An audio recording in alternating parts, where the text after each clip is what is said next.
मैस्तैस्तैर्हृतज्ञानाः प्रपद्यन्तेऽन्यदेवताः तं नियममास्थाय प्रकृत्या नियता स्वया कामैस्तैस्तैर्हृतज्ञानाः प्रपद्यन्तेऽन्यदेवताः तं नियममास्थाय प्रकृत्या नियता स्वया कामैस्तैस्तैर्हृतज्ञानाः प्रपद्यन्तेऽन्यदेवताः तं नियममास्थाय प्रकृत्या नियता स्वया।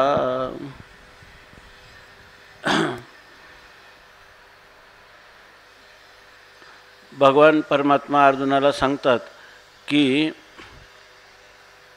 एकतर मला शरणागत होणारे भक्त हे फार थोडे आहेत, बाकी सर्व त्रिभिर्गुणमयैर्भावैरेभि सर्वमिदं जगत मोहितं नाभिजानाति मामेभ्यः परमव्ययम। हे सत्व रज आणि तम या तीन गुणामुळं मोहित झाल्यामुळं, अविवेकाला प्राप्त झाल्यामुळं लोकांना आत्मानात्म विवेक करण्याचं प्रवृत्ती होत नाही, आणि ज्यांची प्रवृत्ती आहे, जे मला शरण आले असे भक्त विपाईले बहुवस नाही, त्यांची संख्या फार कमी आहे। आणि असं असताना मनुष्यानां सहस्रेषु कश्चिद यतति सिद्धये आणि यततामपि सिद्धानां कश्चिन्मां वेति तत्वतः। मला तत्वतः जाणणारे अत्यंत थोडे लोक आहेत, त्यात परंतु हे जे मला शरणागत होतात त्यांच्यामध्येही चार प्रकार आहेत, आर्त, जिज्ञासू, अर्थार्थी आणि ज्ञानी। परंतु ज्ञानी पुरुष हा माझा आत्मा आहे, तो मला सर्वात अधिक प्रिय आहे। परंतु असे ज्ञानी पुरुष भेटणं ही अत्यंत कठीण गोष्ट आहे, कारण हे ज्ञान होणं हे काही सामान्य गोष्ट नाही। बहुनाम जन्मनाम अंते ज्ञानवान माम प्रपद्यते वासुदेवाः सर्वमिति स महात्मा सुदुर्लभः। आपण सकाळीच पाहिलं की अनेक जन्माच्या शेवटी, म्हणजे अनेक जन्म निष्काम कर्म, उपासना, योग इत्यादी साधनं करीत जे काही अदृष्ट निर्माण होतं, त्यामुळं असं एखाद्या महापुरुषाला विविधिशा निर्माण होते, ब्रह्म जाणण्याची इच्छा निर्माण होते, आणि इच्छा निर्माण झाली तरी त्या ठिकाणी त्याचा लागणारा जो अधिकार आहे तो साधन चतुष्टय संपन्नता त्याच्या ठिकाणी असावी लागते। आणि याशिवाय गुरुप्रपत्ती, श्रीगुरूंची प्राप्ती, श्रीगुरूंची शरणागती आणि पुन्हा जे श्रवण मनन निधी ध्यासन ह्या अंतरंग साधनांचा अनुष्ठान त्याच्याकडून होऊन तो पुरुष जेव्हा ब्रह्मसाक्षात्काराला प्राप्त होतो, अनेक प्रतिबंधामुळं या ठिकाणी हे आत्मज्ञान प्राप्त होणं हे अत्यंत कठीण आहे। त्यामुळं आत्मज्ञानी पुरुष प्राप्त होणं हे दुर्लभ आहे। परंतु त्या आत्मज्ञानाने परिपूर्ण झालेल्या पुरुषाचा बोध काय असतो तर सांगितलं वासुदेवाः सर्वमिति, तो सर्व काही वासुदेवच आहे असं ज्ञान, म्हणजे सर्वम खल्विदम ब्रह्म, म्हणजे माझ्यासहित हे सर्व विश्व किंवा ब्रह्मरूप आहे अशा प्रकारचं, ज्याच्यामध्ये संशय नाही आणि विपर्यय नाही असं असणारं ज्ञान, ते ज्ञान आहेत वासुदेवाः सर्वमिति।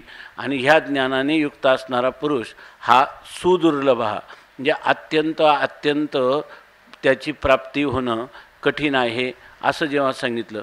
पण तिथं अर्जुनाला शंका होते की वासुदेवाः सर्वम, वासुदेव सर्व काय आहे, हे हा जर सर्वात मोठा बोध असेल आणि त्या बोधवान पुरुष हा भगवंताचा आत्मा असेल, तर मग सर्वच लोकांनी वासुदेवाः सर्वम, सर्व काही परमात्मा आहे या बोधाला प्राप्त सगळ्यांनी व्हायला पाहिजे, का होत नाही?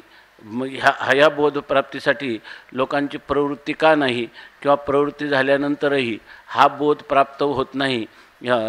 प्रवृत्ती झाल्यानंतरही बोध प्राप्त न होण्याला काहीतरी प्रतिबंध असले पाहिजे, ते मोठमोठे प्रतिबंध असले पाहिजे, किंवा कोणते प्रतिबंध आहेत हे आपल्याला कळावं।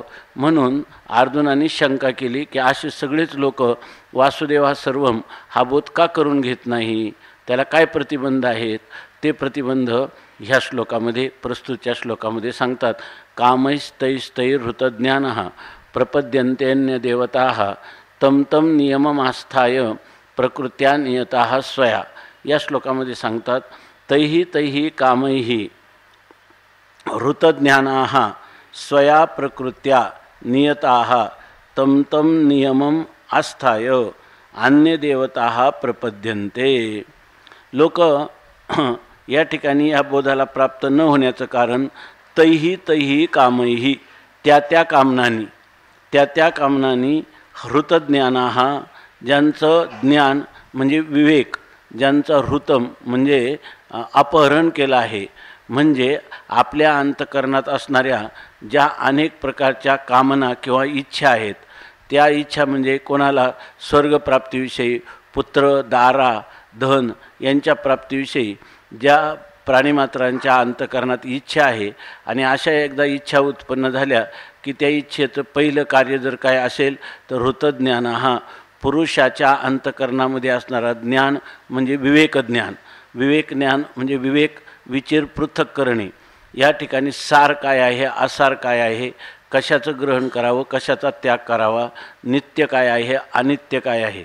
कारण ह्या वासुदेवा सर्वम या वासुदेवा सर्वम या बोधाला प्राप्त होण्यासाठी मुख्य लागतो आत्मानात्मविवेक किंवा सत्यमिथ्या विवेक. परंतु आत्मानात्म आणि सत्यमिथ्या विवेक करण्याच्या अगोदर ह्या वेदांताचा अधिकारी असणारा पुरुष, त्याला जो विवेक पाहिजे तो विवेक म्हणजे नित्यानित्य विवेक. की या ठिकाणी सत्संगतीत सत्शास्त्रात आत्माच एक नित्य आहे आणि त्याच्याहून अतिरिक्त सर्व पदार्थ अनित्य आहेत एवढं तरी ज्ञान पाहिजे. जर त्याचा निश्चय नित्यानित्य विवेकच त्याच्याजवळ नसेल तर तो सत्य आणि मिथ्या याचं विश्लेषण करण्याला योग्य होऊ शकत नाही. म्हणून असा सर्वसंग परित्यागाचा हा अधिकार असणारा जो पुरुष आहे तो नित्यानित्य विवेकवान आहे. परंतु या ठिकाणी त्याचं जे ज्ञान आहे ते ज्ञान विवेक ज्ञान हे त्याचं अपहरण झालेलं आहे. कशामुळं अपहरण झालेलं आहे तर त्या ठिकाणी तैहि कामहा, त्या पंचविषय शब्द स्पर्श रूप रस गंध हे पंचविषय किंवा परलोकात असणारे स्वर्गाधिक भोग यांच्यामुळं त्याच्या चित्ताचं हरण झालेलं आहे, विवेकाचं हरण झालेलं आहे. म्हणजे विवेक त्याच्या ठिकाणी जसा पाहिजे तशा प्रकारचा विवेक त्याच्या ठिकाणी नाही आणि म्हणून हे ज्ञान त्याला होत नाही, ब्रह्मज्ञान त्याला होत नाही. आणि हे लोक काय करतात मग, ब्रह्मज्ञान करत नाही तर आपापल्या इच्छेच्या पूर्तीसाठी दुसरी साधनं करतात. खरी इच्छा आहे की आपल्याला दुःखाची आत्यंतिक निवृत्ती व्हावी आणि परमानंदाची प्राप्ती व्हावी, ही त्यांची आतली सर्व प्राणीमात्रांची सामान्य इच्छा आहे. परंतु त्याचंही त्यांना भान राहत नाही. ते आपापल्या विशेष इच्छा म्हणजे त्या देश काल वस्तू यांना अनुसरून आपल्या अंतःकरणात अनेक ज्या इच्छा उत्पन्न होतात त्या इच्छा एकतर इहलोकातले भोग किंवा परलोकातले भोग आणि त्यांना अनुकूल त्या इच्छा कशाने परिपूर्ण होतील याचाच विचार करतात. दुःखाची आत्यंतिक निवृत्ती आणि परमानंद प्राप्तीची ते आतला जो तो आवाज आहे तो आवाज ते ऐकत नाही. बाह्य असणारा जो त्या ठिकाणी विषयप्राप्तीची त्या जीवाची असणारी जी इच्छा आहे तर त्या इच्छेची परिपूर्ती करण्यासाठी रात्रंदिवस प्रयत्न करतात. आणि ते प्रयत्न मग ते आत्मज्ञानासाठी करत नाही. आत्मज्ञानाने आपल्या सर्व दुःखाची निवृत्ती होईल आणि परमानंदाची प्राप्ती होईल हे शास्त्रीय विचार सत्संगतीत बसून ते करावेत असं सुद्धा त्यांना वाटत नाही. कारण त्यांचं जे ज्ञान आहे ते ह्या ज्या अनेक प्रकारच्या विषयांसंबंधाने कामना म्हणजे उत्कट अभिलाषा, त्यामुळं ते अपहरण झालेलं आहे. आता ते अपहरण का झालं, अनेक प्रकारचे आपण म्हणतो ना व्यक्ती तितक्या प्रकृती, जितक्या व्यक्ती आहेत तेवढ्या प्रकृती आहेत. तर ते स्वया प्रकृत्या त्यांची स्वतःची असणारी जी प्रकृती म्हणजे त्यांचा स्वतःचा असणारा जो स्वभाव, त्या स्वभावामुळं म्हणजे कोणी रजोगुणी आहेत, कोणी तमोगुणी आहेत, कोणी सत्वगुणी आहेत, त्याप्रमाणे आपली जशी प्रकृती असेल, आपला जसा स्वभाव असेल त्या स्वभावाने प्रकृत्या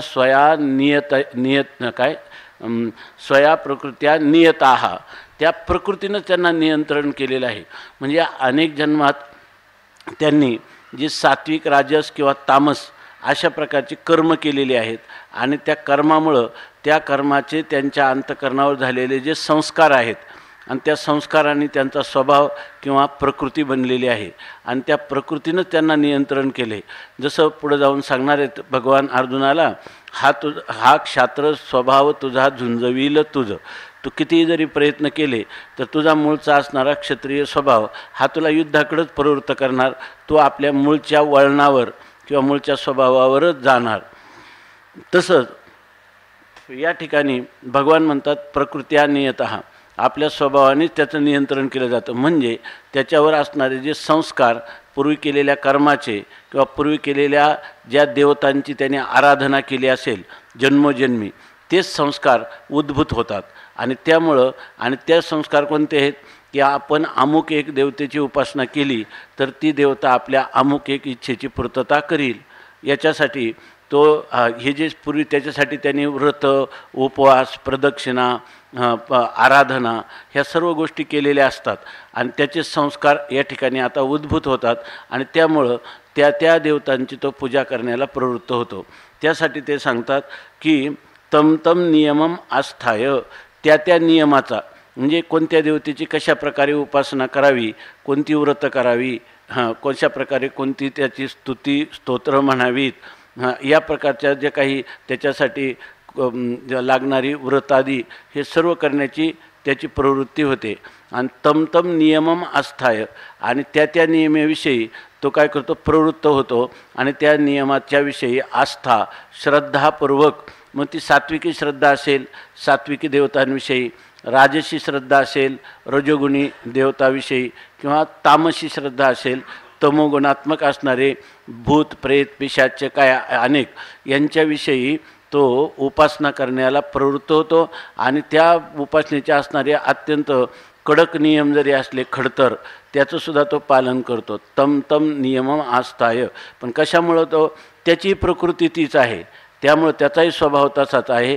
त्या स्वभावाला अनुकूल असणाऱ्या प्रकृतीचे जे संस्कार झालेले आहेत त्यामुळं त्याची स्वाभाविक सहजच त्या ठिकाणी ती प्रवृत्ती होते आणि तो त्या तम नियमम आस्थाय, तो त्या नियमाचं आस्थाय म्हणजे आस्था श्रद्धा आत्मीयता ठेवून त्याचं पालन करतो असं सांगितलं. म्हणजे ह्या सगळ्या इतर देवदेवतांची उपासना करतो पण माझ्या उपासनेकडे प्रवृत्त होत नाही, हे भगवंताला सांगायचं आहे. तुकाराम महाराज असं म्हणतात, इतर देवतांची निंदा करण्यात तात्पर्य नाही, माझी उपासना करावी आणि माझ्या उपासनेचं फल त्याला मोक्षफल प्राप्त होईल आणि खऱ्या अर्थाने जीवनातील सर्व इच्छापूर्ती त्याच्या होतील. म्हणजे मूलभूत असणारं दुःखाचं बीज अज्ञान, त्या अज्ञानाची निवृत्ती होईल आणि त्याचं मूलभूत स्वरूप असणारं जे आत्मा, त्या आत्मज्ञानाने त्याला निरतिशय आनंदाची प्राप्ती होईल. परंतु भगवान या ठिकाणी इति काकू सद्गदित कंठाने म्हणतात की काय करावं, लोक प्रवृत्त होत नाही. का होत नाही तर स्वया प्रकृत्या नियतः, ते आपल्या मूळच्या स्वभावानेच त्यांचं नियमन केलेलं आहे. त्या नियंत्रणामुळं त्यांची आपोआप त्याच देवतांच्या आराधनेकडे प्रवृत्ती होते, माझ्या आराधनेकडे ते प्रवृत्त होत नाही. जसं तुकाराम महाराज म्हणतात, शेंदरी हिंदरी दैवते कोणती पुजी भूते खेते, आपुल्या पोटाजी रडते मागती शिते अवधान, आपुल्या इच्छे आणि का पिढी काय ते देईल बराडी, कळो ही आली तयाची जोडी अल्प रोकडी बुद्धी आधिरा. अशा प्रकारचं तुकाराम महाराज नाटाच्या अभंगात सांगतात. त्याप्रमाणे याला ह्या सगळ्या देवतांचा सकळ देवाधिदेव बळीया माझा पंढरी राव, अशा प्रकारची त्याच्या धारणा होत नाही आणि त्यामुळं ते त्या देवतांची पूजा करतात असं भगवान या श्लोकामधून सांगतात. स्वभाव शब्दाचा अर्थ, प्रकृती शब्दाचा अर्थ त्याची प्रकृती ती आहे. प्रकृती ती आहे म्हणजे अनंतजन्मी त्यांनी तेच केल्यामुळं त्याचे संस्कार तेच आहे आणि तेच संस्कार उद्भूत होऊन त्याला त्या देवदेवतांच्या उपासनेकडं प्रवृत्त करतात. आणि माझी उपासना करून मोक्षफल मिळवावं असं त्याला वाटत नाही. मग त्याला जर वाटतच नाही, नित्यानित्य विवेकच नाही, तर असा पुरुष वासुदेव हा सर्व काही परमात्माच आहे या बोधासाठी प्रयत्न करील का? अर्थात करणार नाही. म्हणून त्याच्या ठिकाणी विवेक असेल का? विवेक तर नाहीच आहे, विवेकाचा अभाव. अर्थात वैराग्य पण त्याच्या ठिकाणी नाही, मुमुक्षुत्व पण तीव्र तर नाही, आणि त्याच्या ठिकाणी याला का समाधी षटक, शम, दम, श्रद्धा, समाधान, तितिक्षा, हे पण उपरम, हे पण त्याच्या ठिकाणी होत नाहीत. आणि हे अधिकारी असल्याशिवाय मला शरणागती करून माझी सत्वगुणात्मक असणाऱ्या देवतांची सेवा त्याच्याकडून घडू शकत नाही, असं सांगितलं. आता याविषयी माऊली सांगतात आणि फळाच्या हवा हृदयी कामा झाला रिगावा, की तयाचे घसणी दिवा ज्ञानाचा गेला. माऊली म्हणतात ह्या लोकांची काय स्थिती आहे? ज्यांना सर्वम खल्विदम ब्रह्म, सर्वत्र एकच परमात्मा व्याप्त आहे, परमात्म्या वाचून दुसरं काहीच नाही, तुझं विन काही, स्थिर राहे आयसे नाही. काय कळू आले खट्याळसे का? तुझं विन काही, स्थिर राहे आयसे नाही, कळू आले खट्याळसे ना. हा, कळू आले बहुता रीती, पांडुरंगा माझ्या चित्ती. तुकाराम महाराज म्हणतात देवा मला तुझ्या कृपेने असं कळून आलं की या ठिकाणी तू सोडून बाकी खरं कोणीच नाही. फलकट तो संसार आणि येथ सार भगवंत, तुका म्हणे तुची खरा आणि येर वावगा पसारा. या ठिकाणी येरती माईके दुःखाची जनिती, नाही आधी अंती अवसानी. त्यांना वाटत नाही की आपुला तो एक देव करून घ्यावा, तेने विन जीवा सुख नोहे. येरती माईके दुःखाची जनिती, नाही आधी अंती अवसानी. हा परमात्मा काय करील? आपल्याला अविनाश करी आपुलिया आयसे. म्हणून आपण काय करायला पाहिजे? लावी मना पिसे गोविंदाचे. पण ह्या गोष्टी त्यांच्या मनामध्ये उत्पन्नच होत नाही, कारण त्यांना ते संस्कारच नाही, म्हणून ते करतच नाही.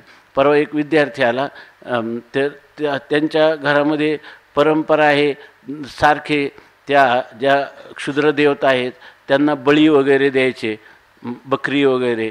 आणि त्यांनी सांगितलं की त्यांचा मुलगा आहे, त्या मुलाने एकच कीर्तन ऐकलं, 1-2 कीर्तन ऐकली. त्यांनी सांगितलं की मला कीर्तन करायचं आणि मला आळंदीला जायचं. ते लोक 2 महिने सारखे येत होते, त्याला खूप समजावून सांगत होते. इथं आम्ही पण त्याला सांगितलं तू नको थांबू, कारण तो अशा समाजातून आलेला की जिथं संस्कारच नाही कुठलाच, त्याची काय पूर्वजन्माची पुण्य असेल. तो आता आलेला आहे इथं. तर त्याला म्हटलं की तुम्ही कसं काय याला येण्याची प्रवृत्ती झाली? तर त्यांनी सांगितलं आम्हाला येण्याची प्रवृत्ती कशी होईल म्हणे, आम्ही याला वारंवार सांगितलं की हे आपलं काम नाही, आमच्या कुळी नव्हते आईसे हेचे पिसे निवडिले, तरी पण हा यायचंच म्हणतो. मग आता तुम्हीच याला समजावून सांगा. मग मी त्याला म्हटलं आता हे तर बरोबर आहे हे म्हणतात ते, पण तेव्हा मला काही झालं तुम्ही जरी नाहीच कुठं आमचं हे केलं तर मी आळंदीलाच राहणार आणि मी परत जाणार नाही, आणि तो राहिलाच इथं. तर ते म्हणे आम्ही याला काय म्हणलं तुम्ही काहीतरी पण थोडी तरी वाडवडिलांची पुण्य आहे म्हणे. ही काय वाडवडिलांची आमचे पुण्य आहे? आम्ही म्हणजे फक्त पशु हत्या करणारे, आम्ही कशाला हे सांगू? आमचा हा संस्कारच नाही त्याच्यामध्ये. कारण हा जो संस्कार आहे तो संस्कार पूर्व अनेक जन्मात जे मागे बहुते जन्मी आणि हेच करीता आलो आम्ही, ऐकी नाही हेच करत आलो, त्यामुळे आमच्याकडे दुसरा संस्कार नाही. याचं कारण काय आहे? याला म्हणतात प्रकृती. ही त्यांची प्रकृती आहे, हा त्यांचा स्वभाव आहे, हे त्यांच्या पूर्वसंस्कार आहेत आणि ते संस्कारच काय होतात आता उद्भूत होतात. त्यामुळे तेच करण्याची, त्याच देवतेची सेवा करण्याची त्यांची प्रवृत्ती होते, दुसरी होत नाही. याविषयी बारकाईनं तत्वचिंतन म्हणून माऊली थोड्याच ओव्यामध्ये पण या श्लोकाचं चिंतन सांगतात. आणि फळाची हवा हृदयी कामा झाला रिगावा, की तयाचे घसणी दिवा ज्ञानाचा गेला. हे घडतं कसं हे महत्त्वाचं आहे. त्यांनी काय सांगितलं, सगळे लोक वासुदेवा सर्वमिती या इकडं का प्रवृत्त होत नाही? त्याचं खरं कारण असं आहे म्हणतात की फळाची हवा, फळाचा हव्यास. फळ म्हणजे कोणता? पंचविषयरूपी फल. म्हणजे आपल्याला शब्द, स्पर्श, रस, रूप, गंध हे काय ऐहिक किंवा पारलौकिक. ऐहिक सामान्य भोग असतात, इहलोकातले, मर्त्य लोकातले भोग. पण मर्त्य लोकातल्याही भोगांचं वर्गीकरण केलं तर 5च आहेत: शब्द, स्पर्श, रूप, रस, गंध. आणि स्वर्गाधिकामध्ये जे काही दिव्य भोग होतात त्या ठिकाणी अप्सरादी असतात किंवा ही शरीरामध्ये रस रक्त मांस मूत्र मल हे नाही, परंतु ती शरीरच आहेत शेवटी. फक्त ती दिव्य शरीर आहेत, अलौकिक शरीर आहे. पण त्या शरीराने सुद्धा काय आहे, तिथले भोगसुद्धा दिव्य आहेत. अमृत प्राशन करायला आहे, चिंतामणीच्या सडका आहेत, कल्पवृक्षांची उद्यानं आहेत. असं जरी असलं स्वर्गाधिकांमध्ये, परंतु सुख भोगण्याचा प्रकार, त्या प्रकाराचं माध्यम काय आहे, माध्यम त्याही ठिकाणी शब्द स्पर्श रूप रसगंध हेच आहेत. आणि हेच फळाची हाव आहे की त्या देवतांचं जरी पाहिलं तर त्यासुद्धा कधी तृप्त होत नाही. आणि इथंसुद्धा सामान्य मनुष्य जरी त्यांनी सांगितलं की जगातले जेवढे भोग आहेत, जेवढे पंचविषय आहेत, संपूर्ण पंचविषय एकाच व्यक्तीला एकाच वेळेला भोगण्याला दिले तरी त्याचं मन तृप्त होत नाही, अशी स्थिती आहे. म्हणून त्या फळाची हाव आहे, म्हणजे हव्यास आहे की किती मिळालं तरी मला इदम मे शात इदम मे शात, हे मला असावंच, अजूनही असावंच, याच्यापेक्षाही अधिक असावंच असं वाटतं. याला म्हणतात फळाची हाव. आणि ती फळाची हाव निर्माण झाली की हृदयी कामा झाला रिगावा, की आपल्या हृदयामध्ये काय होतं, कामाचा म्हणजे अगोदर उत्कट अभिलाषा किंवा उत्कट इच्छा होते, त्याच इच्छेला पुढं जाऊन काम असं म्हणतात. तेथ इच्छा हे कुमारी झाली आणि ते कामाची या तारुण्य आली, जेथ द्वेषेशी मांडिली वराडिक. म्हणजे हे काम एकदा जो आहे तो काम पूर्ण झाला नाही की मनुष्याला द्वेष निर्माण होतो, आणि काम पूर्ण झाला तर लोभ उत्पन्न होतो. आणि सर्वात प्रथम याचं मूळ काय आहे, कामच आहे. म्हणून ते ऋषी म्हणतात की काम जानामी ते मूल संकल्पात किल जायसे. हे कामा तुझं मूळ काय आहे ही मी जाणतो. काय की संकल्पात केलं जायचे, संकल्प किंवा पहिल्यांदा इच्छा स्वरूपात तू उत्पन्न होतो आणि नंतर तुझं हळूहळू वाढू लागतो, तेव्हा त्या इच्छेच्या रूपाला काम असं म्हणतात. म्हणून म्हणतात आथ ते न संकल्पयिष्यामी. जर कामाचा नाश करायचा असेल तर मनुष्याने इच्छेचा नाश केला पाहिजे. आथ ते न संकल्पयिष्यामी, मी तुझी कामनाच इच्छाच करणार नाही, आणि इच्छा जर केली नाही तर तुझं पुढचं जे रूप आहे काम तेच उद्भवणार नाही. आणि त्यामुळं अथ ते न संकल्पयिष्यामी येन त्वम न भविष्यसी, की त्यामुळं तुझंच अस्तित्व राहणार नाही. पण इथं होतं कसं, ज्ञानोबाराय सांगतात त्या ठिकाणी फलाच्या अभिलाषा अंतकरणात उत्पन्न झाली का तीच पुढं जाऊन हृदयी कामा झाला रिगावा. हृदयामध्ये म्हणजे इथं हृदय म्हणजे हे छातीमध्ये असणारं हृदय नाही, तर या ठिकाणी हृदयायम अखंडानंद स्वामी म्हणतात. अयम म्हणजे हा परमात्मा जिथं राहतो, ते परमात्मा कुठं राहतो, परमात्मा हृदयात राहतो. ईश्वर सर्वभूतानां हृद्देशेर्जुन तिष्ठती भ्रामयन सर्वभूतानी यंत्रारूढानी मायया. म्हणजे हा परमात्मा राहतो कुठं, हृदयात. हृदयात राहतो म्हणजे मनसी, आपलं जे अंतःकरण किंवा मन, यालाच शास्त्रीय भाषेत हृदय असं म्हणतात. हृदय म्हणजे कोणता एखादा हृदय आपल्या छातीमध्ये असणारा शरीरामधील मांसपिंड, असा या हृदय शब्दाचा अर्थ नाही. काही लोक म्हणतात देव वसे चित्ती त्याची घडावी संगती. तर याचा अर्थ देव कुठं राहतो, चित्ती वसे, आणि तोच काय आहे, तोच मुखी नाम हृदयी ध्यान. हृदयात ध्यान करायचं म्हणजे मनात ध्यान करायचं. बऱ्याच वेळेला लोक काय म्हणतात हृदयात करायचं. रमण महर्षींनी गोडचिंतन लिहिलं की त्याच्यामध्ये त्यांना विचारतं, एक प्रश्न करता की हृदयामध्ये करायचं, पण हृदय दोन बाजूला आहे. हृदय दोन बाजूला, डाव्या बाजूला पण आहे आणि उजव्या बाजूला पण आहे. म्हणजे हृदय हा शब्दाचा आमच्या आयुर्वेदमध्ये त्याला क्लोम म्हणतात. दोन फुफ्फुस आहेत ना, दोन फुफ्फुस आहेत दोन बाजूला, आणि मध्ये काय आहे, हृदय आहे. मग हृदय त्या दोन फुफ्फुसासहित असणारं जे हृदय त्याला हृदय असं म्हणतात, असं म्हणण्याची पद्धत आहे. तेव्हा इथं डाव्या बाजूला करायचं का उजव्या बाजूला करायचं, तर त्यांनी सांगितलं की आपल्या इष्टदेवतेचं चिंतन उजव्या बाजूला करायचं. एक दुसरा कोणी आला त्याला म्हणजे डाव्या बाजूला करायचं. ते म्हणजे कुठेही केलं तर चिंतन, म्हणजे एकदा तुम्ही उजव्या बाजूला सांगितलं एकदा डाव्या बाजूला हृदयाचं आपलं परमात्म्याचं चिंतन करायचं. त्यांनी सांगितलं त्याचं कारण असं आहे की चिंतन डाव्या बाजूला करा नाही तर उजव्या बाजूला करा, पण खरं चिंतन करणारं कोण आहे? मन आहे. म्हणजे हे चिंतन कुठं होतं? मनात होतं, म्हणजे हृदयात होतं. हृदय म्हणजे मन. तर अशा प्रकारचं म्हणतात हृदयी कामाचा झाला रिगावा. त्या कामाचा रिगावा म्हणजे प्रवेश एकदा झाला की मग काम हृदयामध्ये प्रविष्ट झाला की तयाची घसणी, त्याचं घर्षण, त्याचं घर्षण कोणाबरोबर होतं? हृदयाबरोबर. मनामध्ये काम उत्पन्न झाला की तो काम कसा काय करतो? घर्षण करतो. त्याचा विचार 6व्या अध्यायात गेला. काय? चंचलम ही मन कृष्ण प्रमाथि बलवत दृढम तस्याहम निग्रहम मन्ये वायोरिव सुदुष्करम. एकदा काम मनामध्ये प्रविष्ट झाला का तो कसा आहे? प्रमथनशील आहे, जीवाला अत्यंत व्याकुळ करणारा आहे, म्हणून तो ताप देणारा आहे. मंथन आपल्या अंतकरणाला ढवळून टाकणारा आहे किंवा बुद्धीला कुंठित करून टाकणारा आहे. चित्ताला त्या ठिकाणी तो यथार्थ रीतीनं कोणतंही चिंतन करू देत नाही. म्हणून तयाची घसणी हा काम उत्पन्न झाला आणि त्या कामाचा आणि मनाचा किंवा हृदयाचा संबंध आला की मग ते म्हणतात ज्ञानात तयाची घसणी दिवा ज्ञानाचा गेला. वास्तविक हा ज्ञानरूपी दीप जो आहे ना, तो स्वभावतःच प्रत्येकाच्या अंतकरणात तेवत असतो.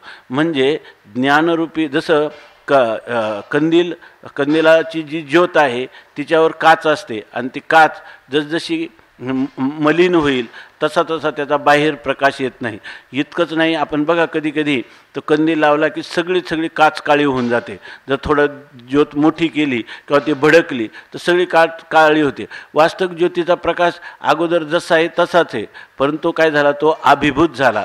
कशामुळं? ज्या माध्यमातून तो बाहेर यायचा ते माध्यमच मलिन झालं. त्यामुळं जणू काही त्या ठिकाणी ते आतला प्रकाशच आता मलिन झाला असं आपल्याला वाटतं, तो प्रभावी राहिला नाही. तसा अंतकरणात काम उत्पन्न झाला की तो करत काय असेल तर तयाची घसणी दिवा ज्ञानाचा गेला. ज्ञानाचा दिवा मालवून जातो.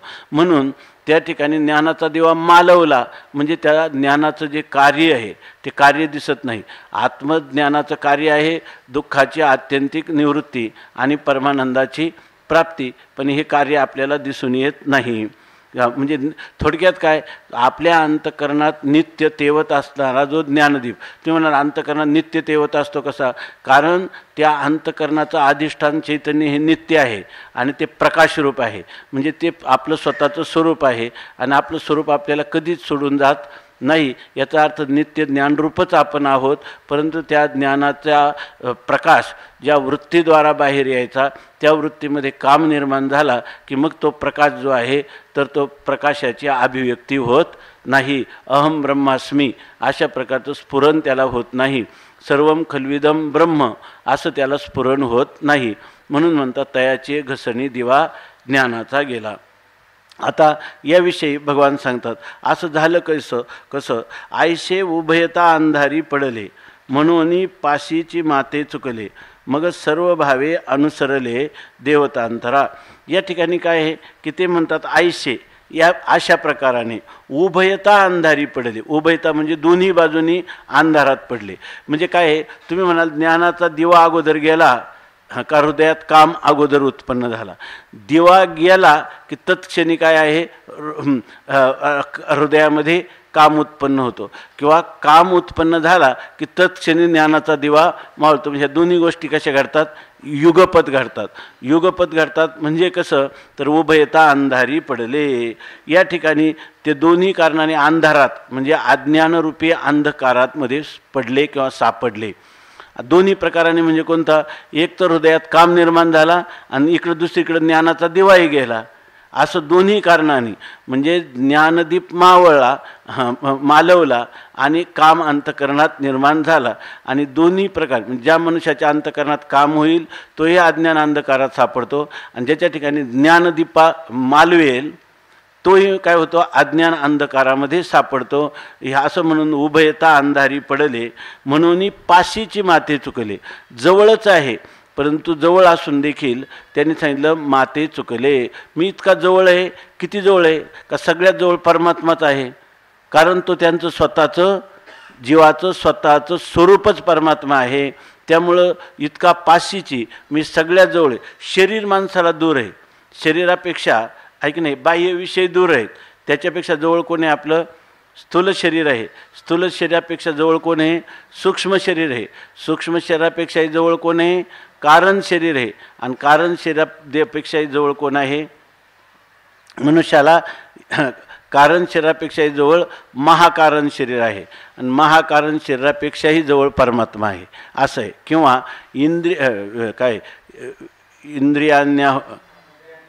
इंद्रियाणी परान्याहु इंद्रियेभ्य परम मनः मनसस्तु परा बुद्धिर यो बुद्धे परतस्तु सहा. या ठिकाणी विषयांपेक्षा इंद्रिय जवळ आहेत, इंद्रियांपेक्षा मन जवळ आहे, मनापेक्षा बुद्धी जवळ आहे, आणि बुद्धीच्या पेक्षाही बुद्धी अधिष्ठान चैतन्य हे आपल्याला सर्वात जवळ आहे. परंतु इतकं जवळ असून पाशीची जवळच आहेत, पण माते चुकले. जवळ असणाऱ्या मला ते मात्र चुकले. म्हणजे माझ्या स्वरूपाचं त्यांना आत्मत्वाने यथार्थ ज्ञान झालं नाही. मी त्यांच्या स्वरूपानेच त्या असताना देखील त्यांना माझं ज्ञान झालं नाही. आणि मग त्यांनी केलं काय? मग असे जे लोक आहेत ते आपापल्या इच्छापूर्तीसाठी माझ्याजवळ येतील का? मला तर ते चुकले, माझ्यापासून दुरावले, दूर गेले. आणि मग त्यांनी काय केलं? सर्व भावे अनुसरले देवतांतरा. आणि मग एक सर्व भावाने म्हणजे कायेने, मनाने आणि वाणीनं सर्व प्रकारचं ते देवतांतरा म्हणजे मी सोडून इतर देवतांच्या उपासनेमध्ये प्रवृत्त झाले. त्या देवतांतरा अनुसरले, त्या देवतांची उपासना करण्याकडं ते प्रवृत्त झाले. कारण त्यांना आता हे जे आहे ना वर्णन, हे सुद्धा काय ते कोणत्या तरी श्रुती स्मृती पुराणांप्रमाणेच उपासना करतात की नाही. परंतु आपल्या शास्त्रामध्ये एकेश्वरवाद आहे की एको देवा हा सर्वभूतेषु गूढा सर्वव्यापी सर्वभूतांतरात्मा. एकच परमात्मा सर्वत्र अनुष्ठित असल्यामुळं त्या परमात्म्याची उपासना करावी. त्या एकेश्वरवादाप्रमाणे त्या एकच असणारा जो ईश्वर आहे की ज्याने शुद्ध सत्वात्मक मायेचा उपाधी करून जगताच्या उत्पत्ती स्थिती लयाला जो कारण आहे, जन्माद्यस्य यतः असा असणारा जो परमात्मा, त्याला शरण जावं म्हणून शरण जावे सर्व भावे देवाशी. तो हा उतरील पार भवदुस्तर नदीचा, बहु आहे करुणावंत अनंत हे नामजा. तुकाराम महाराज म्हणतात आम्हाला याचा अनुभूती आली. तुका म्हणे साक्षी आले ते हे केले प्रगट. अशी स्थिती असतानाही लोक त्या एकाच असणाऱ्या परमात्म्याची सेवा करत नाही किंवा आराधना करत नाही. ते देवतांतरा भजले. दुसऱ्या इतर ज्या देवता आहेत त्या देवतांची ते उपासना करतात आणि ती उपासना मात्र मन लावून करतात. सर्व भावे देवतांतरा अनुसरले. सर्व भावाने म्हणजे शरीराने, मनाने, वाणीने सर्व त्याचीच उपासना करतात. वास्तविक जर त्या सर्व देवतांची उपासना केली तर त्यांच्यापासून त्याला फल काय प्राप्त होईल? तर ज्या काही त्याच्या भौतिक अशा इच्छा आहेत त्यांची पूर्णता होईल. कारण ज्या वेदामध्ये प्रतिपादन केलेल्या ज्या ज्या इच्छेची पूर्ती करणाऱ्या ज्या देवतेची उपासना करावी असं सांगितलेलं आहे, त्या इच्छा त्या पूर्ण करतात. तुकाराम महाराजांचं आहे ना, ते कल्पतरू तुका म्हणे आम्ही जे इच्छा करू ते कल्पतरू पुरविता. इथं काय ठराविक अंतकरणात उत्पन्न झालेल्या इच्छा आणि त्या देवतेची नियमपूर्वक काया वाचा मनाने उपासना केली तेवढीच इच्छा पूर्ण होईल. परंतु तुकाराम महाराज म्हणतात आम्हाला हा जो कल्पतरू हे परमात्मा ईश्वर तो आमच्या सर्वच इच्छा पूर्ण करतो. सर्व इच्छा पूर्ण करतो म्हणजे काय करतो? सर्व इच्छांच्या मुळाशी असणारं जे अज्ञान आहे त्या अज्ञानाची निवृत्ती करून, बरोबर ना, त्या इच्छेची पूर्ती करतो. म्हणजे काय करतो? आम्हाला निरीच्छ करून सोडतो, आहे की नाही. आणि निरीच्छ केल्यानंतर आम्हाला काम नाही झालो पाही रिकामा अशा प्रकारची कोणती कामनाच आमच्या अंतकरणात राहत नाही. आता ह्या देवतांची उपासना करून एक इच्छा जरी निवृत्त झाली तर तुकाराम महाराज म्हणतात काय नाना साधनांच्या केल्या खटपटा परित्यान पवती याच्या दारवंटा, त्या सुखाच्या उंबरठ्यापर्यंत पण जात नाही आणि एक सारिता तो पुढे उभे एक जरी टाकून एक इच्छा पूर्ण झाली की दुसरी इच्छा उत्पन्न होते आणि एका पाठोपाठ अनेक असणाऱ्या इच्छेंची पूर्ती होताना काही जीवाला अनुभव येत नाही. म्हणजे खऱ्या अर्थाने त्याच्या इच्छेची पूर्णता झालेली आहे, परिपूर्ण इच्छा झालेली आहे असं तुकाराम महाराज म्हणतात. त्याप्रमाणे मला आता कोणतीच इच्छा राहिली नाही, पूर्ण निरीच्छ झालो अशी स्थिती त्याची होत नाही. त्यापेक्षा त्यांनी काय करायला पाहिजे होतं, जर माझी त्या देवतांची कायावाचा मनाने करण्याऐवजी कायावाच्या मनाने माझी उपासना केली असती तर काय झालं असतं. तेषां सततयुक्तानां भजतां प्रीतिपूर्वकं ददामि बुद्धियोगं तं येन मामुपयान्ति ते. तेषां सततयुक्तानां भजतां प्रीतिपूर्वकं ददामि बुद्धी काय आपलं तेषामेवानुकंपार्थ महमज्ञानजं तमः नाशयाम्यात्मभावस्थो ज्ञानदीपेन भास्वता. त्यांनी जर माझी पूजा आराधना केली असती तेवढ्याच निष्ठेने तर मी त्यांना काय केलं असतं, ज्ञानदीप त्याच्या अंतकरणात प्रज्वलित केला असता, कामनांचा निराश केला असता आणि येची देही याची डोळा त्याला मोक्ष प्राप्त झाला असता असं भगवंताला सांगायचं. आता हे लोक जेव्हा देवतांतराचं उपासना करतात अनेक देवतांची, तर त्यांची काय स्थिती होते ते सांगतात. आधीची प्रकृतीचे पायिक वरी भोगा लागी तव रंक, मग तेने लुलुपत्वे कौतुक कैसेनी भजती. ते म्हणतात आता हे लोक काय आहेत, आधीची म्हणजे अगोदरच प्रकृतीचे पायिक. ते प्रकृती म्हणजे प्रकृती कार्य असणारे जे इंद्रिय, त्या इंद्रियांचे ते पायिक म्हणजे चाकर झालेले आहेत, सेवक झालेले आहेत. इथं मूळ त्यांचा जो स्वभाव आहे त्या स्वभावामध्ये काय आहे की आपल्या इंद्रियांना अनुकूल वाटणाऱ्या भोगाच्या प्राप्तीनेच आपल्याला सुख होतं अशा प्रकारची त्यांची धारणा आहे. म्हणजे ते त्या प्रकृतीचे काय झालेले, दास झालेले आहेत. प्रकृतीचे दास म्हणजे इंद्रियांचे दास झालेले आहे. प्रकृती कार्य असणारे इंद्रिय की आणि हे स्वाभाविक झालेलं आहे. जसं तुकाराम महाराज म्हणतात काय, इंद्रियांची दिने आम्ही केलो नारायणे. तुकाराम महाराज म्हणतात देवा आम्ही ह्या इंद्रियांनी आम्हाला अत्यंत दिनवानं करून सोडलेलं आहे, म्हणजेच त्या इंद्रियांचे आम्ही दास झालेलो आहोत. की या ठिकाणी कानाला सारखा शब्दविषय ऐकावा वाटतो, जिभेला त्या ठिकाणी रसनेंद्रियाला रसाचं अनुभूती घ्यावी असं वाटतं, नेत्राला रूपाचंच अवलोकन करावं आणि सगळ्या ठिकाणी अनुकूल विषयांचं प्राप्ती करावी असं वाटणं हे त्या इंद्रियांचं दीनता दैन्य इंद्रियांचं दास होणं आहे. म्हणून म्हणतात आधी बरं हे मूळच्याच अनंत जन्मात तेच करीत आलो, मागे बहुत जन्मीन हेच करीता आलो, आम्ही हेच करीत आलो आणि त्यामुळं त्यांची ती प्रकृती किंवा स्वभाव झालेला आहे की ते इंद्रियांचे दास झालेले आहेत. आणि वरी भोगा लागी तवर रंक, आणि भोगा लागी म्हणजे त्या इंद्रियांना अनुकूल विषयांचा भोग व्हावा यासाठी ते कसे झालेत, रंक झालेले. म्हणजे काही करा पण आम्हाला एवढा विषय ह्या इंद्रियांशी ह्या विषयाचा संबंध होऊन आम्हाला सुखाची अभिव्यक्ती व्हावी ह्या धारणेसाठी ते रंक झालेले आहेत.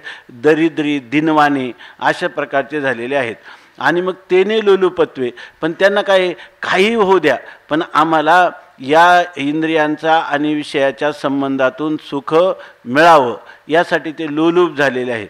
आपल्या जीवनात जर अनुकूल इंद्रिय आणि विषय यांचा संबंध, अनुकूल विषयांचा इंद्रियांशी संबंध झाला नाही तर आपल्या जीवनात काहीच अर्थ नाही अशी त्यांची पक्की धारणा झालेली असल्यामुळं त्याच्याविषयी ते लोलूप झालेले आहेत.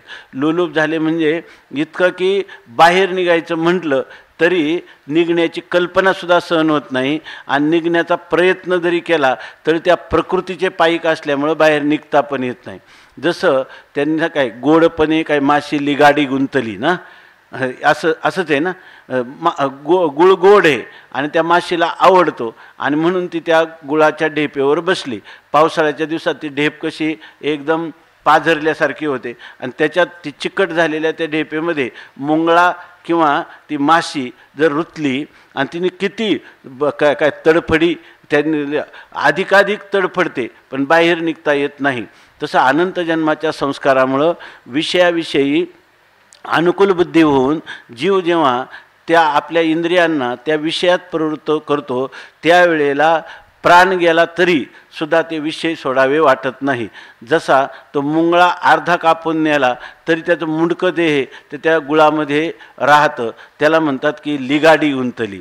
लिगाड म्हणजे तो चिकटा, त्याला काय म्हणतात, चिकटा. अशा त्याच्याविषयी असणारी आसक्ती त्याला म्हणतात ना लिगाड. परवा आपण चिंतन केलं ना, काय, जया परमार्थी चाड तेने सांडावे लिगाड, धरुणी भजनाची चाड नित्य नियम आदरे. त्यासाठी सांडी मांडी परते टाकी वासुदेव नाम घोकी, मोक्ष येईल सुखी नामस्मरता आदरे. पण त्याला वाटतं का हे करावं म्हणून? वाटत नाही. म्हणून म्हणतात आधीचे प्रकृतीचे पायिक वरी भोगा लागी तव रंक, आणि लोलुपत्वे त्याच्याविषयी काय झाले, ते लोलूप झाले, अत्यंत अत्यंत आसक्त झाले. आणि त्यामुळं कैसेवनी भजती, त्या देवतांची ते कशी भजन करतात, इतर देवतांचं ते कैसेनी भजती, हे कौतुक. ही एक गोष्ट नवलावाची आहे. म्हणजे इथं माझे भजन करत नाही, पण त्यांचं भजन किती कौतुकाने करतात किंवा किती निष्ठेने करतात, त्याच्यासाठी किती कष्ट सहन करतात, हे म्हणतात कैसेनी भजती, हे कौतुक. ते माझं भजन कसं करतात ते सुद्धा एक कौतुकच आहे.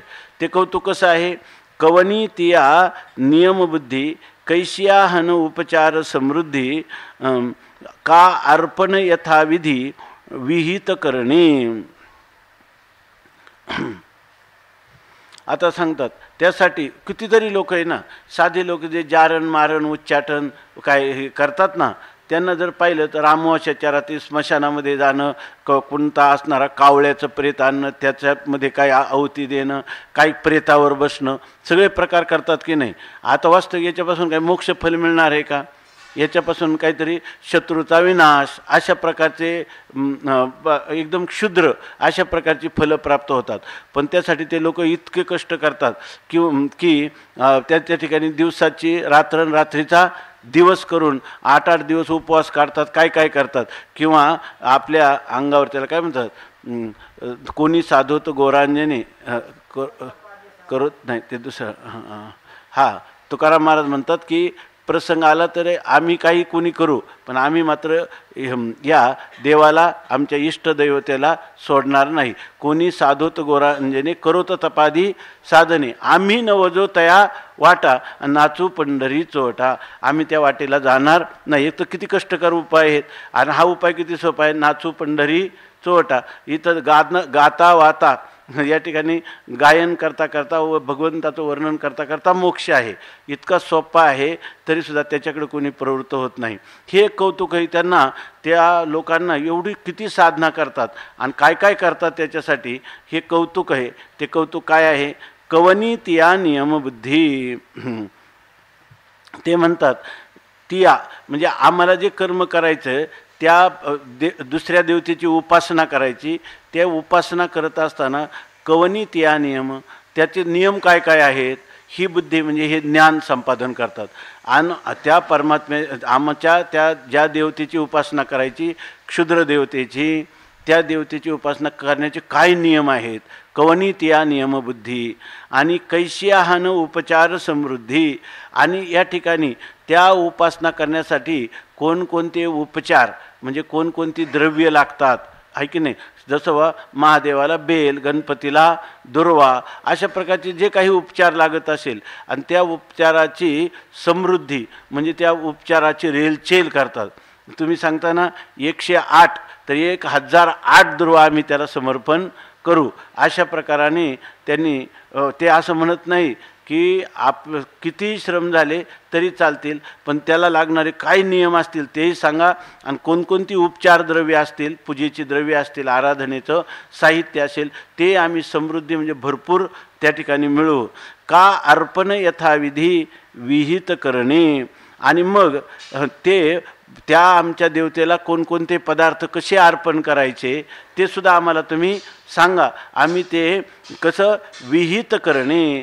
जसं तुम्ही सांगाल, जसा विधी असेल त्या विधीपूर्वक आम्ही त्या देवतांना ते त्यांना अपेक्षित असणारे पदार्थ किंवा द्रव्य किंवा उपचार त्यांचं समर्पण करू, असं ते म्हणतात. आणि मग असं ते म्हणतात तर देवा हे त्या देवतांची उपासना करतात, तर त्यावेळेला तू काय करतो? तर भगवान म्हणतात की मी सुद्धा त्याच्या श्रद्धेला पुष्टच करतो. त्याची ज्या देवतावरची इच्छा आहे, त्या ज्या देवतावर भक्ती आहे आणि ती देवता आपली इच्छा पूर्ण करील असं वाटतं, त्या देवतांच्या माध्यमातून त्याच्या सर्व इच्छा पूर्ण होतात असं नाही सांगितलं.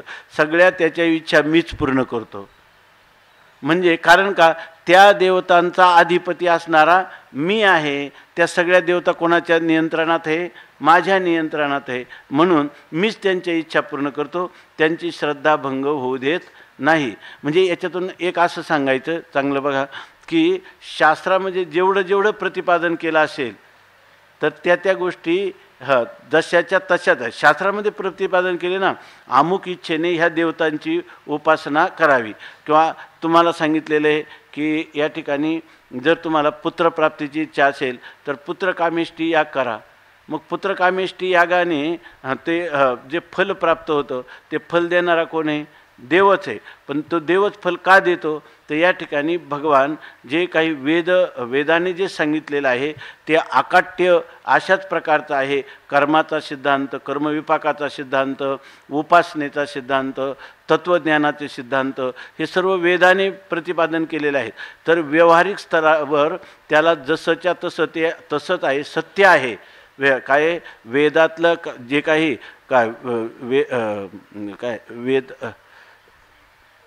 वेदा निंदितो चांडाळ असं म्हटलेले. वेदा निंदितो चांडाळ आणि भ्रष्ट सुतकिया खळ, त्याला भ्रष्ट सुतकी खळ असं म्हटलेलं आहे. कारण का, वेदातले जे विचार आहे त्याच्यावर आस्था ठेवून तुम्ही सकाम उपासना जरी केली तर ती सकाम उपासना वेदानेच सांगितलेली आहे. त्या देवतांच्या उपासनेने अमुक एक फल मिळतं किंवा अमुक संकटाचा परिहार होतो, ह्या गोष्टी निश्चित होतात. पण कधी ते वेदविहित, वेदाने सांगितलं त्या प्रकारे त्याचं अनुष्ठान घडलं पाहिजे. हे लोक मात्र त्या देवतांचं उपासना जशी सांगितली त्याप्रमाणे करण्यात प्रवृत्त होतात आणि ते अगदी यथासांग करतात. आणि मग भगवान सांगतात यो यो याम याम तनुं भक्तः श्रद्धयार्चितुमिच्छति तस्य तस्याचलां श्रद्धां तां विदधाम्यहम्. यो यो याम तनुं भक्तः श्रद्धयार्चितुमिच्छति तस्य तस्याचलां श्रद्धा तां विदधाम्यहम्. यो यो याम तनुं भक्तः श्रद्धयार्चितुमिच्छति तस्य तस्याचलां श्रद्धां तामेव विदधाम्यहम्. यः याम याम तनुं भक्तः श्रद्धया अर्चितुम इच्छति तस्य अचलां श्रद्धां ताम एव विदधामि अहम्. आता आपापल्या फलाची इच्छा करणारे जे कामी पुरुष आहेत किंवा त्या फलेच्छावान पुरुष आहेत त्यांच्यासाठी याह भक्ताः, याह जो भक्त, म्हणजे जो सकाम कामनेने युक्त भक्त, आपल्या कामनापूर्तीसाठी याह भक्ताः, जो भक्त आहे तो भक्त म्हणजे काय, खरा देवाचा भक्त आहे का भगत आहे? तो भगत आहे की नाही? भक्त जो आहे तो काय, भक्त ऐसे जाना जे देही उदास गेले आशापाश निवारोणी विषय तो त्यांचा झाला नारायण, त्यांना म्हणतात भक्त.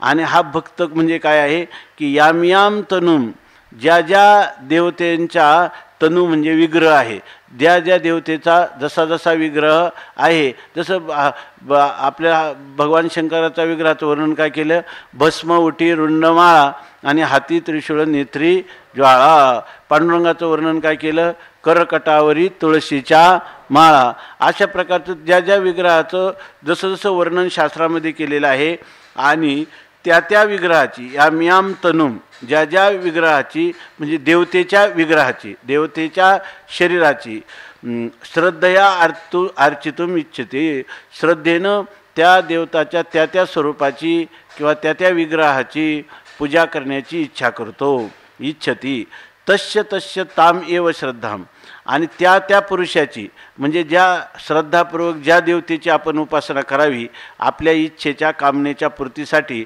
असं ज्याला वाटतं त्या त्या पुरुषाच्या ता एव श्रद्धाम, त्याच श्रद्धेला अहम आचलाम विदधामी, मी त्या श्रद्धेला आणखीन काय करतो, अचल करतो. अचल करतो म्हणजे स्थिर करतो. कारण त्याने एकदा ती उपासना केली आणि त्याची त्या फलाची प्राप्ती झाली, आता त्याला आत्मविश्वास वाढेल का नाही त्या देवतेविषयी, ही देवता आपली इच्छा पूर्ण करतं. तर हे कार्यसुद्धा कोण म्हणतात, त्याची श्रद्धा मी उलट काय करतो, अधिक अचल करतो, स्थिर करतो, आणि ते विदधामी मी करतो. म्हणजे जेणेकरून त्याची श्रद्धा अशाच प्रकारची दृढ राहील असंच मी करतो, आणि त्याची इच्छा त्याच विग्रहाच्या माध्यमातून त्याच्या पूर्ण होतात. त्याला असं वाटतं की आपण केलेली जी उपासना आहे त्या उपासनेमुळं आपलं हे जे इष्टदैवत आहे ते आपल्यावर प्रसन्न होऊन आपल्या इच्छेची पूर्तता केलेली आहे. मग त्याची श्रद्धा आणखीन बळकट होईल का नाही तिथं. आणि पण भगवान इथं हे सांगतात, त्या श्रद्धेला बळकटी कोण आणतो, मी आणतो. कारण ते देवता बिवता काय करणार आहे, ऐकी ना, आपुल्या पोटाजी रडती मागती शिते अवधान, तर ते ह्या ठिकाणी याची प्राप्ती काय करून देणार आहेत.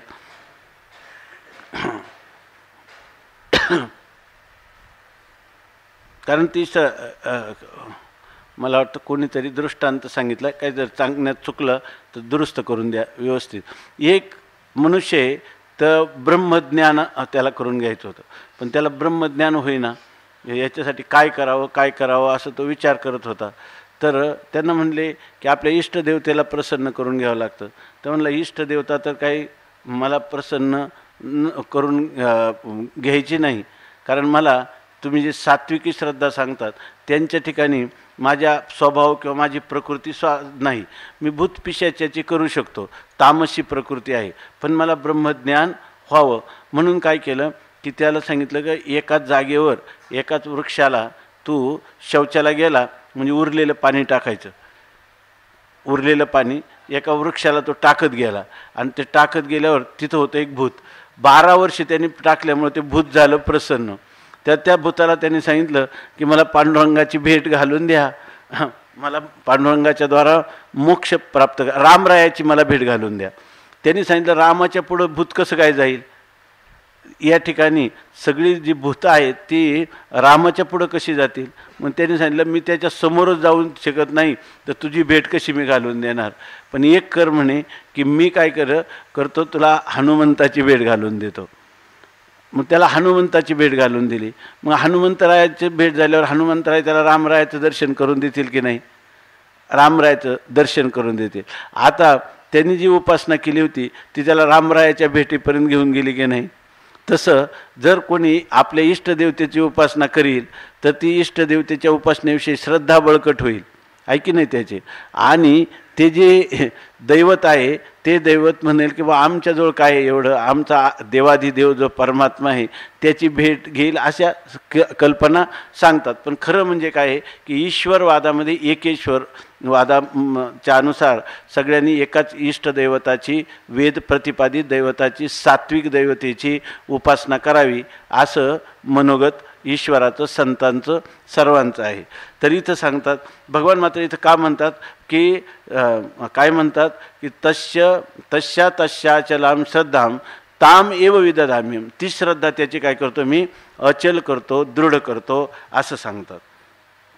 याविषयी माऊली सांगतात की पै जो जे देवतांतरी भजावयाची चाड करी तयाती ते चाडपुरी पुरवितामी.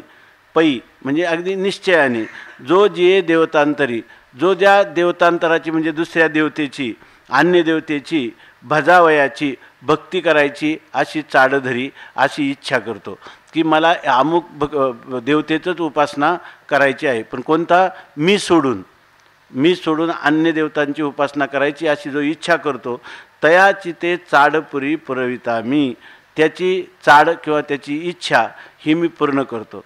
आता इथं काय आहे की तुम्ही म्हणा त्याची इच्छा भगवान कशाला पूर्ण करतो, तर भगवान हा सर्वांच्या श्रद्धेचं जतन करतो आणि जो जशी इच्छा करतो त्याप्रमाणे त्याची इच्छा भगवान पुरवतो.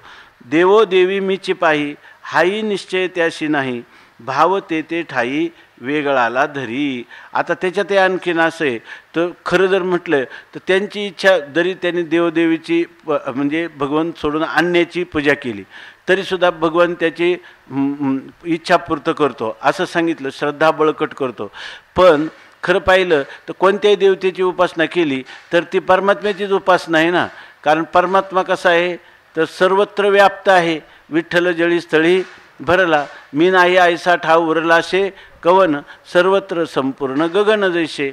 त्याप्रमाणे जसं त्यांनी दिलं की जेवढ्या जेवढ्या नद्या आहेत त्या शेवटी समुद्राला जाऊन मिळतात ना, तसं सर्व देव नमस्कारा केशवम प्रति गच्छती.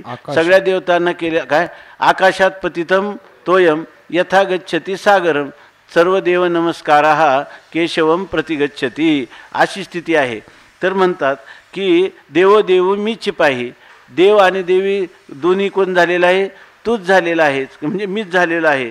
पण मग त्यामुळे ती केलेली उपासना जी आहे ती उपासना तुझीच उपासना होते. मग तरी तू त्याची श्रद्धा आढळ केली तर काय बिघडलं असं म्हणता येईल का नाही. परंतु म्हणतात असं तुम्ही म्हणता, पण हाही निश्चय त्याशी नाही. त्याला कुठं कळतं का देवदेवी सगळा एकच परमात्मा आहे. मग असं जर म्हणून त्यांनी किती त्या देवदेवतांची उपासना केली, अवघी रूपे तुझी देवा आणि वंदू भावे करू सेवा. पण हे जाणून करतोय का तो? जाणून करत नाही. भाव ते ठाई वेगळाला धरी. त्या ठिकाणी तो म्हणतो प्रत्येक देवता भिन्न भिन्न आहेत, असाच भाव किंवा अशी श्रद्धा त्यांनी धारण केलेली आहे. का त्या कळून करतो का? कळून केलं तर काय हरकत नाही याच्यामध्ये, पण हा कळून करत नाही. काही लोक जे कोणत्याही देवताची जरी उपासना केली तर माझं इष्टदैवतच ह्या रूपाने झालं. जसं समर्थ गेले कुठं पंढरपूरला, आणि पंढरपूरला गेल्यावर त्यांचं इष्टदैवत कोण आहे? रामप्रभू. आणि तुकाराम महाराजांचं कोण आहे? पांडुरंग परमात्मा. आणि तिथे गेल्यावर त्यांनी दर्शन केल्यावर ते काय म्हणतात, येथे कार्य उभा रामा मनमोहन मेघश्याम. हे रामा, आता तुझं धनुष्य कुठं गेलं? त्या हातातलं धनुष्य टाकून दिलं आणि तू करकटावरी ठेवले, असं कसं काय झालं? याचा अर्थ आपलंच इष्टदैवत सर्वत्रमध्ये पाहणं. पण हे जे लोक आहेत हे लोक तसे आहेत का? नाही. हाही निश्चय त्याशी नाही, त्यांचा हा निश्चयसुद्धा झालेला नाही. भाव ते ठाई वेगळाला धरी. ते वेगवेगळ्या ठिकाणी काय करतात? वेगवेगळा भाव धारण करतात. त्यांना काही नाही. ते ज्याच्या ठिकाणी काय भेदबुद्धी असते त्या पुरुषाचं सर्व काही वेगळं आहे, आणि अभेदबुद्धी ज्याची आहे त्याचं उपासना वेगळी आहे. त्याला सर्वत्र परमात्माच ओतप्रोत आहे असं, एकच माझं इष्टदैवत सर्वत्र ओतप्रोत आहे असं दर्शन होतं. आणि त्यांना एकच परमात्मा अनेक आहे असं त्यांना वेगवेगळं दर्शन करण्यामध्ये त्यांना काय वाटतं? कृतार्थता वाटते. असे हे भक्त आहेत. मग यांच्यासाठी भगवान काय करतात तर भगवान सांगतात, सतया श्रद्धया युक्तस्तस्याराधनमीहते लभते च ततः कामान् मयैव विहितान् नितान्. सतया श्रद्धया युक्तस्तस्याराधनमीहते लभते च ततः कामान् मयैव विहितान् नितान्. सतया श्रद्धया युक्तस्तस्याराधनमीहते लभते च ततः कामान् मयैव विहितान् नितान्. सहा तया श्रद्धया युक्तः तस्य आराधनम् ईहते लभते च ततः कामान् मयैव विहितान् नितान्. सहा तया श्रद्धया युक्तः तस्याः आराधनम् ईहते च ततः मया एव हि विहितान् तान् कामान् लभते. असा जो पुरुष आहे तो पुरुषाचे जे ह्या इतर मला सोडून इतर देवतांच्या विग्रहांची आराधना करतो तो पुरुष. सहा तो त्या देवतांची पूजा करणारा, तया श्रद्धया युक्तः त्याच्या श्रद्धेनं युक्त होऊन, तस्याः आराधनम् ईहते तस्या म्हणजे त्या देवतेचं आराधना करण्याची इच्छा करतो. कारण त्याची श्रद्धा कुठे? पूर्वसंस्काराने त्याच देवतेच्या ठिकाणी आहे. त्यामुळं त्याच देवतेची उपासना करण्याची तो इच्छा करतो. बरं, इच्छा करतो आणि ततः आणि त्या देवतेपासून मया एव ही, आणि मया एव म्हणजे माझ्या द्वारात, विहितान तान कामान त्यांनी निर्माण केलेल्या ज्या इच्छा आहेत त्या इच्छेला तो लभते, त्या इच्छेला तो प्राप्त होतो, म्हणजे त्याच्या इच्छेची पूर्ती होते. पण कोणाच्या द्वारा? मीच नियम. कारण काय, ते देव जे आहे ते स्वतंत्ररित्या त्याला फल देण्याला समर्थ नाही. त्यांचा नियंता असणारा मी त्यांच्याच माध्यमातून त्या जीवांना फल कोण देतो? मीच देतो, असं भगवान सांगतात. म्हणजे तो त्याची श्रद्धाच मूळची असल्यामुळं तो त्याच देवतेवर असणाऱ्या श्रद्धेमुळं तिचीच आराधना करण्याला प्रवृत्त होतो आणि त्या आपल्याला जे अपेक्षित असणाऱ्या कामनांची पूर्ती त्या देवतेच्या माध्यमातून तो पूर्ण करून घेतो. पण वस्तुता काय आहे? वस्तुता मीच सर्वज्ञ आहे. म्हणजे कोणतं कर्म यांनी केलं त्याला कोणतं फल द्यायचं. प्राणी कर्म सापेक्ष किंवा प्राण्याने केलेले मानस कर्मरूपी उपासनारूपी मानस कर्म याचं फल कसं द्यायचं, कोणाला कोणतं फल द्यायचं, हा प्राणी कर्म सापेक्ष फलदाता कोण आहे? मीच आहे. पण त्या देवतांच्या माध्यमातून त्यांचे सगळे मनोरथ पूर्ण करतो. म्हणून आपले काही लोक म्हणतात हे याच्या पाठीमागं कितीतरी उदात्त अशा प्रकारचं भावना आणि गंभीर असं तत्त्वज्ञान आहे. ह्या उपासनेमध्ये अनेक लोक काय म्हणतात, आमचं एकच दैवत आहे, पैगंबर एकच दैवत आहे, येशू ख्रिस्त एकच दैवत. तुमचा धर्म काय? 33 कोटी देवता याच्यामध्ये, आणि त्या तुम्हाला पुरत नाही. पुन्हा तुम्ही म्हणता की आमच्या पीर साहेबांचं आमची कुलदैवत आहे असं म्हणता, तर त्याच्यामध्ये तुम्हाला ते सुद्धा पुरत नाही. अशा प्रकारच्या अनेक देवतांतर. पण ह्या देवतांतरामध्ये सुद्धा ह्या संस्कृतीनं सगळ्यांना समाविष्ट केलेले. कोणी राजसी तामसी प्रकृतीचे लोक असतील त्यांनासुद्धा त्या देवतांची उपासना त्यामध्ये सांगितली. म्हणजे काही जरी झालं तर अंतकरणातली श्रद्धा जी आहे त्या श्रद्धेचं जतन केलं पाहिजे. कोणाचाही बुद्धिभेद होता कामा नये. आणि ह्या अनेकत्वातूनच एकत्वाकडं कसं जायचं याविषयी त्या उपासनासुद्धा सहाय्य करतात. कायम तुम्हाला भेदामध्ये ठेवतात असं नाही. या ठिकाणी भेदामधून अभेदाकडे जाण्याचा मार्ग जेणेकरून होईल अशा त्या उपासनांच्या पद्धती आहेत. आता सांगतात की अशा प्रकाराने त्या 6 तया श्रद्धया युक्ताः, त्या श्रद्धेने युक्त होऊन तस्याः आराधनम इयते, त्या देवतेंची आराधना किंवा पूजा करतो. आणि ततः मया एवही, आणि त्या देवतेपासून माझ्याद्वाराच निर्माण केलेल्या तान कामान, त्याच्या ज्या कामना आहेत त्या कामनांना तो लभते, नाम प्राप्त होतो. म्हणजे त्या कामनांची पूर्ती होते.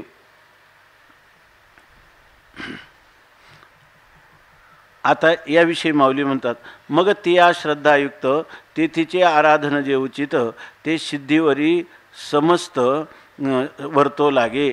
आणि असा जो पुरुष आहे तिया श्रद्धायुक्त म्हणजे ते ज्या इतर देवता आहेत त्या देवतांच्यावर असणारी जी श्रद्धा त्या श्रद्धेने युक्त होऊन तिचे जे उचित आराधन आणि त्यामध्ये सांगितलेली जी उचित विहित अशा प्रकारची आराधना किंवा पूजा आहे ते सिद्धीवरी समस्त वर्तो लागे. आणि ती पूजा कुठपर्यंत करतो? सिद्धीवरी. म्हणजे जोपर्यंत आपल्याला सिद्धी म्हणजे फलप्राप्ती होत नाही तोपर्यंत तो पुरुष ते आराधना वर्तो लागे, आराधना करू लागतो. आयसे जेने जे भाविजे ते फळ तेने पाविजे, परी तेही सकळ निपजे मजची स्तव. आयसे जेने जे भाविजे, असं ज्यांनी जी भावना किंवा इच्छा केली ते फळ तेने पाहिजे, ते फळ त्याला प्राप्त होतं. म्हणजे वेदविहित अशा प्रकारची कोणतीही सकाम उपासना जो पुरुष करतो त्या सकाम उपासनेचं फल प्राप्त होईपर्यंत तो निष्ठेने ती पूजा करतो, त्याला ते फल प्राप्त होतं सुद्धा. ते फळ तेने पाहिजे, ते फळ त्याला प्राप्त होतं. पण ही फळं देणारी खरा कोण आहे सगळा? तेही सकळ निपजे मजची स्तव. आपल्याला वाटतं की त्या देवतांनी मिळालं, पण ते खरं ती सगळ्या फल देणारा खरा फलदाता कोण आहे? तेही सकळ, ते सगळं फळ मजची स्तव निपजे, माझ्यापासूनच ते फळ प्राप्त होतं. म्हणजे ती सगळी त्यांची इच्छित जी फलं आहेत ती फलं देणारा कोण आहे? मी आहे. याच्यातून एक असं सांगितलं भगवंतानी की ह्या ज्या अनेक देवतांच्या पूजा वेदामध्ये सांगितल्यात, त्या ज्या सकाम पूजा करणारे, सकाम आराधना करणारे जे लोक आहेत त्यांना आपल्या सर्व फलकामना पूर्ण होतात. म्हणजे वेदामध्ये जे सांगितलेलं आहे कर्म, ते कर्म केलं की त्या कर्माचं फल, वेदामध्ये सांगितलेली उपासना, त्या उपासना केली की त्या उपासनेचं फल तुम्हाला निश्चित मिळणार, याविषयी भगवान स्वतः सांगतात. आणि हे फळ देणारा कोण आहे? मी आहे असं सांगतात. मग चालू द्या असंच, ऐके नाही. पण भगवान म्हणतात की त्यांची पूजेची सगळी फलं प्राप्त होतात. तर भगवान म्हणतात परंतु काय आहे, फार दयेची गोष्ट आहे, ती जी फळं मागतात मी देवतांच्या माध्यमातून त्यांना देतोही, पण ही सगळी फलं कशी आहेत? सगळी नाशवान फलं आहे ना, अविनाशी फलाची ते इच्छा करत नाही. म्हणून ते लोक कुठं जातात? तर ते त्या ज्या देवतांची उपासना करतात त्या देवतांतराला ते प्राप्त होतात. आणि जर कोणी माझी भक्ती केली तर माझी भक्ती म्हणजे भक्ती करण्यातले कष्ट दोन्हीकडे सारखेच आहे, परंतु जर कोणी माझी भक्ती केली तर ते माझ्या स्वरूपाला प्राप्त होतात. त्यामुळे ही किती मला फार करुणा वाटते की ही लोक देवतांतराची उपासना करून अगदी एकश्चित फलासाठी पुन्हा पुन्हा त्या देवतांतराला प्राप्त झाल्या, तरी ते देवतांतर जे आहेत, इतर देवता आहे, त्यांची स्थिती काय आहे? त्या अविनाशी आहेत का? नाही. त्या ठिकाणी त्या लोकाला किंवा त्या देवताला प्राप्त झालं तरी त्यांची पुण्य संपल्यावर तेच खाली येतात.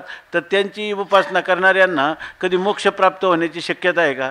पण तेच जर त्यांनी माझी उपासना केली तर ते काय होतील? माझ्या स्वरूपाला प्राप्त होतील, मोक्षाला प्राप्त होतील, जन्मबंधनातून कायमचे मुक्त होतील. याच्याबद्दल भगवंताला वाटतं. ते हे पुढच्या श्लोकात सांगतात. अंतवत्तु फलं तेषां तद्भवत्यल्पमेधसां देवान् देवयजो यान्ति मद्भक्ता यान्ति मामपि. अंतवत्तु फलं तेषां तद्भवत्यल्पमेधसां देवान् देवयजो यान्ति मद्भक्ता यान्ति मामपि.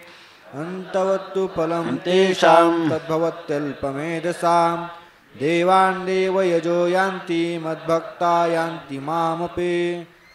ते म्हणतात की अंतवत्तु फलं तेषां तद्भवती अल्पमेधसां देवान् देवयजाः यन्ति मद्भक्ताः यन्ति मामपि. तू भगवान म्हणतात इथे अनुक्रोशती भगवान, भगवंताला दया आहे ना, दया ओसंडून वाहते, भगवंताला त्यांची करुणा येते. भगवान म्हणतात तू, परंतु तेषाम अल्पमेधसाम, हे जे लोक आहेत ना इतर देवतांची पूजा करणारे, हे काय आहेत? अल्पमेधस म्हणजे अत्यंत मंदबुद्धीचे लोक आहेत. वास्तविक त्यांना मंदबुद्धीचे का म्हणतात?